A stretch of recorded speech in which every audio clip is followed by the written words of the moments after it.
Hi everyone, it's Sorkin. Today we are going to make a capacity estimation for a service that has 1 million users. So let's start with our scenario. Let's say that we have an app, MyBlog, where user can post a blog, and the blog can be a text. So blog can also contain an image, and it also can contain a video. So what exactly we are going to calculate here? We are going to calculate how much storage do we need for our service for 3 years, how much caching do we need, how much total storage do we need, how many queries per second we are going to receive, and for that, how many number of the servers that we need for our service, and what is our bandwidth incoming and outgoing. So first let's start with the daily active users in our service. So as we have mentioned at the beginning, we have 1 million users. So from 1 million users every day, we may assume that every 10th person will post something in the blog. So basically we are going to receive 100k requests a day, post request. And our read to write ratio is 50:1. So what it means that for every one post request, for every one write request, we are going to receive 50 read requests, right? Because our users mainly will read the posts, will read other posts. So our read request in that case is 5 million requests a day. So we are multiplying 100k to 50 and we get the 5 million requests a day. So our post request is 100k requests a day. So we can assume that the 50% of it will be just text posts, right? So which means our text post is just a 50k. 30% of it, which means that the 30k will be post that contains images, and the 20% are the posts that contain videos. So 50, 30k and the 20k respectively. So let's first calculate the storage. How much storage do we need? So how much storage required for 3 years? So first we are going to calculate how many write requests will be received in 3 years. So we already mentioned that daily we are going to receive 100k requests, and out of that 50k will be text posts, 30k image posts, posts that contain images, and the 20k the posts that contain videos. So we multiply 50k to 365 days, and we multiply that to 3 years. So which means that in 3 years we are going to receive 54.575 million requests for the text posts. How about the images? Images we are calculating the same, 30k multiplied by 365 multiplied by 3, which gives us 32.85 million requests we are going to receive for images. And the 20k again multiplied by the same, 365 and the 3 gives us 20.9 million requests we are going to receive for videos. So first let's calculate the text. So text is, we are going to receive in 3 years, we are going to receive 54.75 million texts.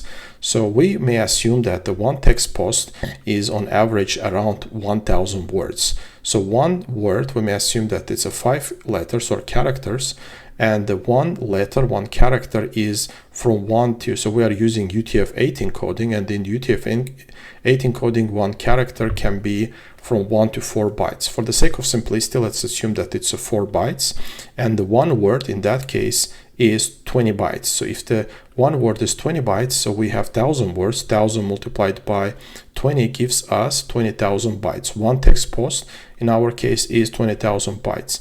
So if the one post is 20,000 bytes and we will receive in 3 years 50.475 million requests, then in that case multiplying that to 20,000 bytes gives us 1 terabyte.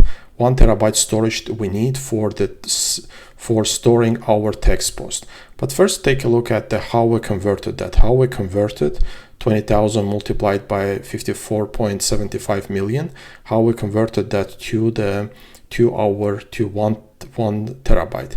So let's first consider the binary case. If it's a binary base, in this case, so one bit is one byte is 8 bits. So the 2.2 to the point of 10 bytes is 1024 bytes. So 1 gigabyte is 1024 bytes, and the to the power of 20 bytes is 1 megabyte. So basically 1 gigabyte is 1024 bytes, 1 megabyte is 1024 gigabytes, and so on.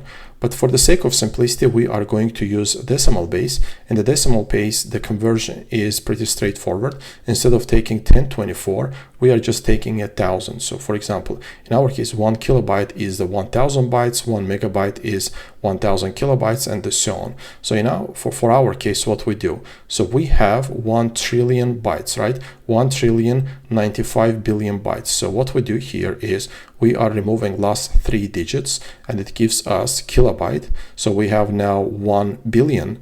We have now 1 billion bytes. So we are removing another 3 digits from the end. So that gives us 1,095,000 megabytes.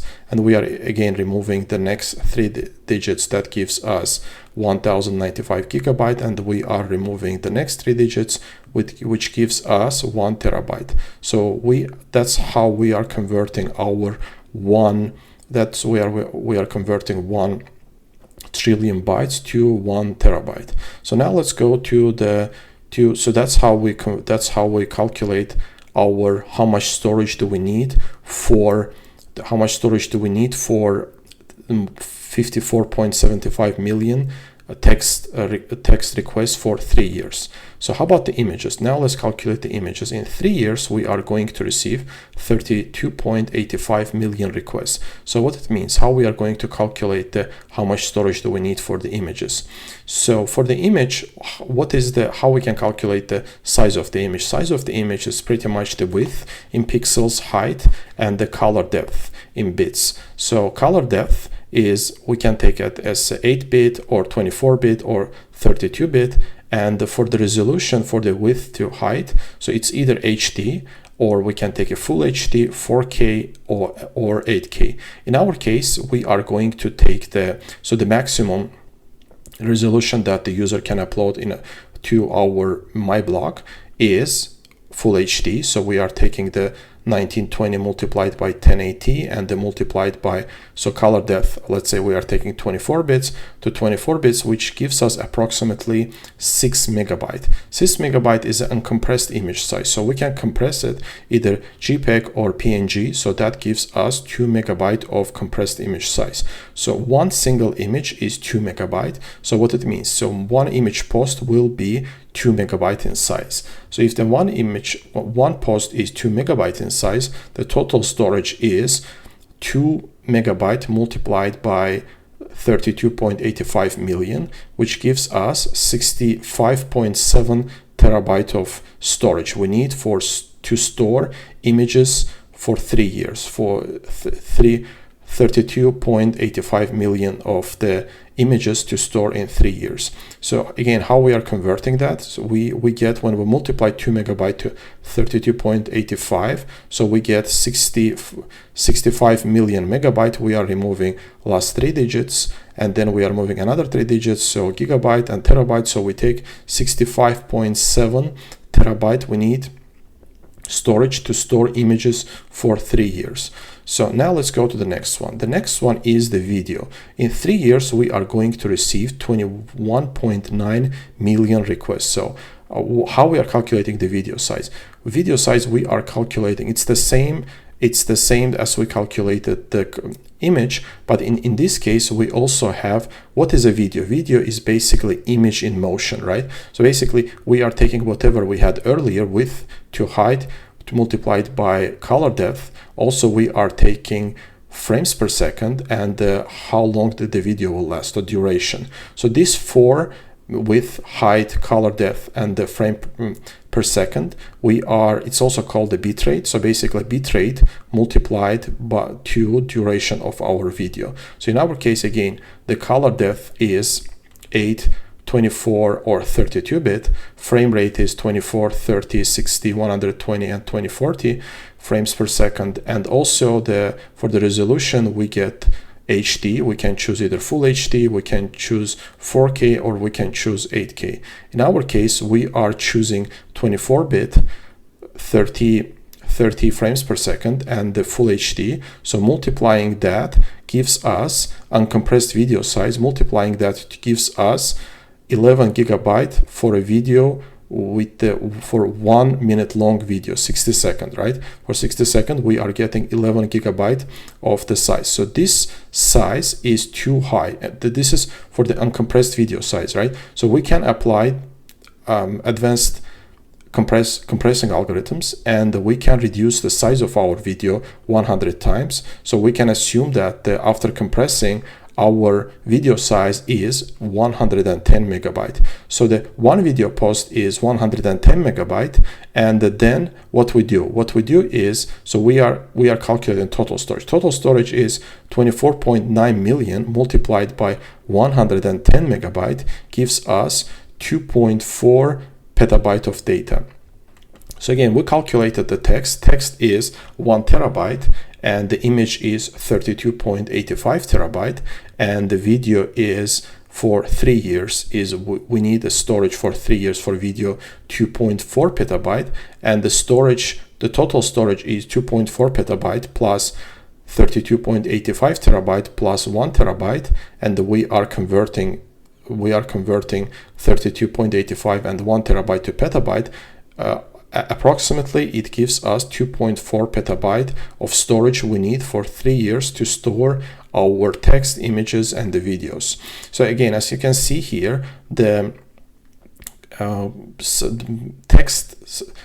storage required for text and the storage required for image is insignificant in comparison with how much storage do we need for storing our videos. So now, total storage that we need is 2.4 petabyte for 3 years. So let's populate our table. So our storage is 2.4 petabyte, and now let's go to the next one. And the next one is the caching. So we may assume that in our service, 10% of the posts are most popular and that we need to cache them. So we are caching 10% of the posts, and the 10% of 2.4 petabyte is 0.2 petabyte, and we are populating our table again 0.2 petabyte for the caching. And how about the total storage? The total storage in this case, it's basically our storage plus whatever the caching we need, right? So 2.4 plus 0.2 gives us 2.6 petabyte of data, the total storage that we need for 3 years for our MyBlog service. So we are populating again our table here, 2.6 petabyte. The next one is servers. So how many servers are required to serve 100 million users in our MyBlog service? So let's first take a look at the important server components. What are the important server components? The first one is a CPU. The next one is a memory, it's a RAM, and the next one is a storage, it's a hard disk. And considering these server components, right, important server components, what might be our possible server limitation, bottlenecks? The first one is a CPU bound, which means that our bottleneck might be CPU in our application. Example of it would be, for example, video or image processing, compressing, and so on. The next one is a memory bound, which means that our RAM might be our bottleneck. Example of it would be ML training, big data tools, game engines, and so on. The next one is IO bound, which means that the hard disk, the example of it would be read or write to the database and similar. And the next one is that the IO bound, it's not exactly related to the server, but it's another bottleneck that we may have, which is the IO bound network. So for example of it would be serving large media files, for example, videos and the images. Considering our service, right, what might be possible limitations, bottlenecks in server for our service? It is IO bound, it's a hard disk, and the network. So because in our case we are not doing any complicated processing, so what we do is we are storing our media files, our video images to the database, to the storage, and also we are serving to the user our files. So the IO bound might be our possible limitation. And the next one is let's calculate how many servers do we need. So the way we are going to calculate that is we are going to divide our QPS, request per second, to the server capacity. So let's first calculate how many QPS we have. So the write QPS in our case is daily we are receiving 100K requests. So 100K divided by 24 hours and multiplied by 60 seconds. So we get approximately 70 queries per second. And the read to write ratio is 50:1. So which means that our read QPS would be 5 million divided by 24 multiplied by 60. Again, it gives us approximately 3.5 QPS. So our total QPS in this case would be write QPS plus read QPS, which is 70 QPS plus 3.5K QPS, which gives us approximately 3.6K QPS. So our server number of the servers that we need is 3.6 QPS divided by server capacity. We may assume that our server capacity is 100, but in reality it might be much larger number. So divided by 100 gives us 36 servers. So to handle all our requests, we need only 36 servers in our case. So again, that is approximation, but how we are in reality, in real project, how we are precisely calculating how many servers do we need, precise number of the servers. The first one is that we are performing a load test. We are performing a load test and we see that we are sending a different request, for example, in our case with the text, with the video, with the image, and we are calculating that the exact number of the requests that our one server can handle. We can use a tool such as Apache JMeter and similar for that purpose. The next one is that use of the monitoring tools to track the server's resource utilization. For example, how much the CPU is utilized, how much is the RAM utilized, and so on. Average response time, throughput, error rate, and we can use a tool such as Grafana or Prometheus in this case. And the next one is that the peak time performance. So what's that mean? So in our case, we made an approximation that for 100K requests, right, for 100K and the 5 million read requests, we are going to receive approximately in each second, our QPS is 3.6 QPS.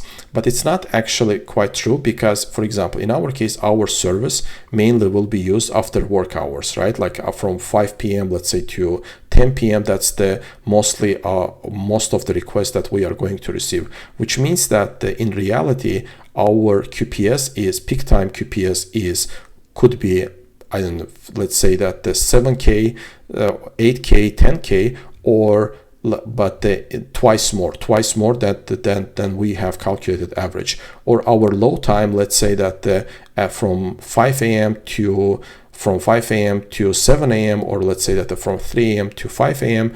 that would be lowest. We will receive only 500 or 1K request.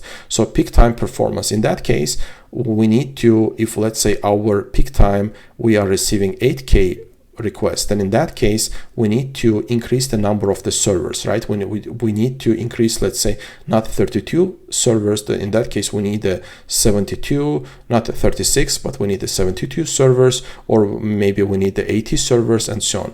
So how we can still keep the same number of the servers and still manage all our requests. One of the things that we can do is we can introduce a queue, for example Kafka, and we could for handling a peak time performance. So that's how we are exactly putting all these steps in place. We are going to calculate the precise number of the servers, but for the sake of simplicity, let's assume that we need only 36 servers. And again, number of the servers is, our QPS is 3.6, and the number of the servers is 36. Now let's go to take a look at the bandwidth. So how much bandwidth is required for our case? So first we are going to take a look at the incoming data. So which means that for the post request. So for the post request is, we have 70 queries per second, right? So 35 of it, 50% is is a text request, so which means that 35 QPS is text request. So 35 we are multiplying by 20, so each request is 20 kilobyte, and we are multiplying by 8 because we are converting that to a bit per second. So it's approximately 5.6 megabit per second. How about the image? So we are going to receive approximately 20 post requests, 20 images in queries per second. So 20 multiplied by 2 megabyte, and each image is 2 megabyte multiplied by 8 because we are converting that to the bits, and it's going to give us 320 megabit per second. How about the video? Video, we are going to receive 15 queries per second. So again, multiplying 15 to 110, and then we are converting that to bits. So multiplying that by 8 gives us 13,200 megabit per second, or 13 gigabit per second. So this number is quite high. So what we can do here, in reality, what we are going to do is we are not going to return that video in one request. We are not going to upload that video in one request, but we are going to chunk that video into parts and send the smaller chunks send the several requests in smaller chunks. So for example, let's take we have a 20 seconds of video, and the size of that video is 36 megabyte. So in that case, if we divide that 36 megabyte by 10, it's a 3.6 megabyte. And every second, what we do is every second we are sending a new request. So from our browser, or let's say that we are using app, it makes every second, every 2 seconds, it sends the small chunk of our video. So it's sent to our server. So we are uploading that in, so which means that we are uploading that not in our video, not in 1 second. So we're uploading that in 20 seconds and sending 20 requests. So by assuming that we are going to send 20 requests, and assuming that the 110 megabyte is a 1 minute video, which means that the 60 second, and for the 60 second we are going to send 30 requests, right? Every 2 seconds. In reality, actually, that number could be even, we can send even every second, but let's assume that every 2 seconds we are going to send the request. For every 2 seconds, we are going to send the request to upload our 110 megabyte of video. So in that case, we are dividing our initial bandwidth for the incoming data. For the videos, we are dividing by 30 because that is the bandwidth for every second, right? For every 2 seconds. So we divide 13,200 to 30, so we get 440 megabit per second. So adding that for text, for image, and for the video, we get 765.6 megabit per second for the incoming videos. So for the incoming data, for the post request. So our bandwidth for the incoming videos is 765.6 megabit per second. So now let's go to the outgoing data. So for the outgoing data, for the get requests, for the read requests. So in our case, we are receiving 3,500 queries per second. So half of it, 50%, is our text, right? So 1,750 QPS per second. So we are multiplying 1,750 to 20 because the size of each text request is 20. Each text is 20 kilobyte, and multiplying by 8 because we are converting that to bits gives us approximately 280 megabit per second. The next one is the image. So we are receiving in 1 second, we are receiving 1,000 requests, right? 1,000 queries per second. So multiplying 1,000 again to 2 megabyte, multiplying that 8 gives us 16,000 megabit per second. How about the video? Video, we are receiving 750 QPS per second, and 750 multiplied by 110 multiplied by 8 gives us 660,000 megabit per second. These numbers are very high. So what we are going to do in this case, the first one is that for the video, let's again take the example of the 20 second of video with the size of 36 megabyte. So what we are going to do is we are not going to return the the whole video in one request, in one HTTP request, what we are going to do instead, we are going to use HTTP adaptive streaming. Example of it would be, for example, Dash by MPEG or HLC by the Apple. So we can use one of these solutions as a HTTP adaptive streaming. So what we are going to do is we are going to chunk our video into, let's say that in our case we are dividing that to 10 parts, so which means that 3.6 megabyte, and every second, so as we watch the video, every second our browser, or let's say app, sends a request, sends the HTTP request to requesting the next chunk of the video. So for example, let's say that we are starting to watch, we send the first request. As we watch, the browser send the next request. Every 2 seconds it sends a request and requests the next chunk of the data. So then again, the first our total QPS, total bandwidth, outgoing bandwidth for the videos are 660,000 megabit per second. We can divide by 30 because we are going to serve that not in one request, right? But we are going to serve that in 30 requests because our video is 1 minute long, 60 seconds. So we are going to receive every 2 seconds, we are going to receive a new request. So we are dividing by 30, so it gives us 22,000 megabit per second. These numbers are still too high, 16,000 megabit per second, and that for the images, and the 22,000 megabit per second for the video. How outgoing bandwidth can be reduced in our case, how we can further reduce that. In our case, all our requests, they are not going to be served from one single server. So what in reality will happen when we type in our, let's say, browser, we type mypersonalblog.com, and the first thing that what's going to happen is our request will go to the ISP, to our internet service provider, which will, in the DNS resolver, which will find that which IP addresses map to our mypersonalblog.com. In our case, let's say that we are going to use two servers, two infrastructures. One of them might be, let's say, hosted in US, another one might be hosted in Europe, or let's say that both of them might be hosted in the same location. And we are going to return so our request will not be served from one single IP address, from not single one infrastructure, but they will be spread across to the several infrastructure, to the several machines, to the several IP addresses. So what we are going to do, again, we have not one app, and let's say that for sake of simplicity, we are taking two apps. They may or may not use the same database, but let's say that for sake of simplicity, they are using the same database. But in reality, what's going to happen is, for our case, most of our requests will not even hit our main servers, because most of our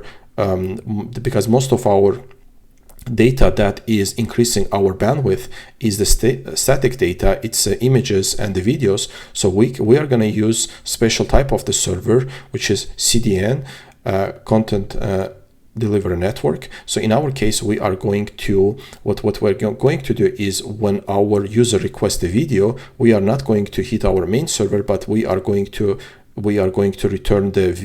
serve that video from our CDN server.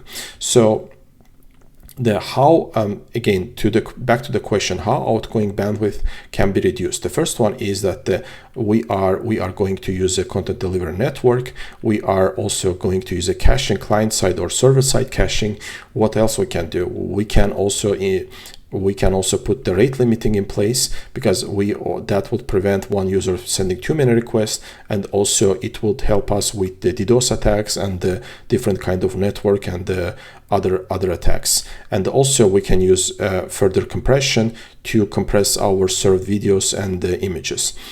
Putting all that in place, we may assume that we will reduce our outgoing bandwidth 30 times. So we can divide, and for images and for videos, so we can divide our initial values, 16,000 and the 22,000 to 30, we get 534 and the 734 megabits per second. So summing that up, for the outgoing data for our bandwidth is 280 megabit per second plus 534 plus 734 gives us 1.5 gigabit per second, which is manageable bandwidth that we can apply in our case. So again, back to our table, our outgoing bandwidth is 1.5 gigabit per second.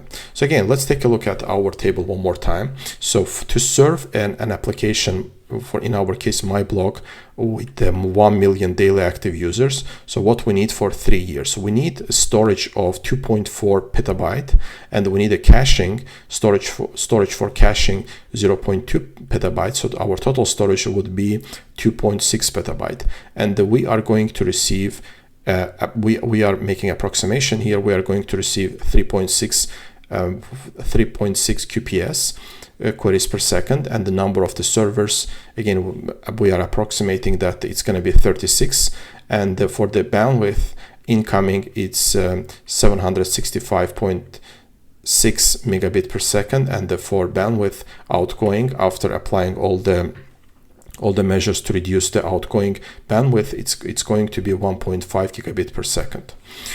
Okay, that's it for today. Hope you like my content. If you like it, please hit the like button and subscribe my channel. See you next time. Bye.